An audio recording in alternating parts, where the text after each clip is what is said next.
আসসালামু আলাইকুম। কেমন আছেন আপনারা? আশা করি সবাই ভালো আছেন। আলহামদুলিল্লাহ আমিও ভালো আছি। মাছের চপ খেতে অনেক মজা। এই চপগুলা বড় ছোট সবার অনেক পছন্দ। মাছের চপ তৈরি করার জন্য আমি এখানে দুইটা কোরাল মাছ নিয়ে নিছি। মাছগুলো সিদ্ধ হওয়ার জন্য পানি দিয়ে দিব স্বাদ মতো লবণ। ঢাকনা দিয়ে ডেকে দিয়ে কিছুক্ষণ সিদ্ধ করে নিব।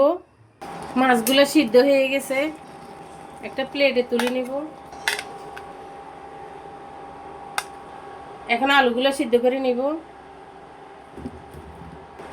আলুগুলো হয়ে গেছে, দিয়ে দিব সরিষার তেল।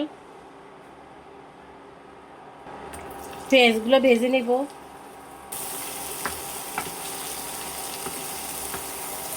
এখন দিয়ে দিব 1 চামচ আদা বাটা, 1 চামচ রসুন বাটা, 1/2 চামচেরও অর্ধেক হলুদের গুঁড়া, 1/2 চামচ লাল মরিচের গুঁড়া, গরম মশলার গুঁড়া দিয়ে দিব 1 চামচ। আপনারা চাইলে এগুলো কাঁচা দিতে পারেন, তবে আমি একটু ভেজে দিব। কাঁচামরিচ দিয়ে দিব। ভাজা হয়ে গেছে, এখন নামিয়ে নেব। 2 পিস পাউরুটি ভিজিয়ে রেখেছি। ম্যাশ করা আলুগুলো দিয়ে দিব।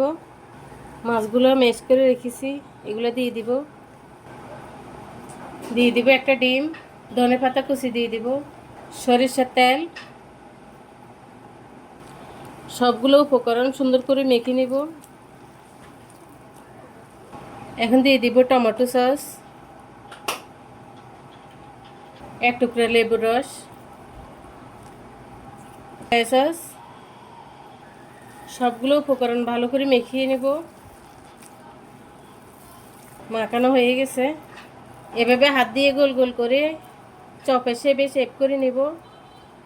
সবগুলো চপ রেডি হয়ে গেছে, একটা ডিম ফেটিয়ে নিব।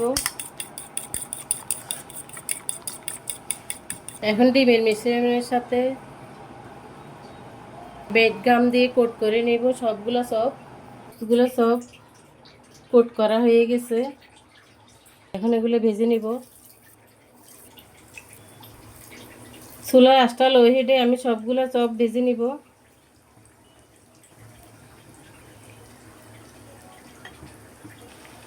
সবগুলো ভাজা হয়ে গেছে, একটা প্লেটে তুলে নেব।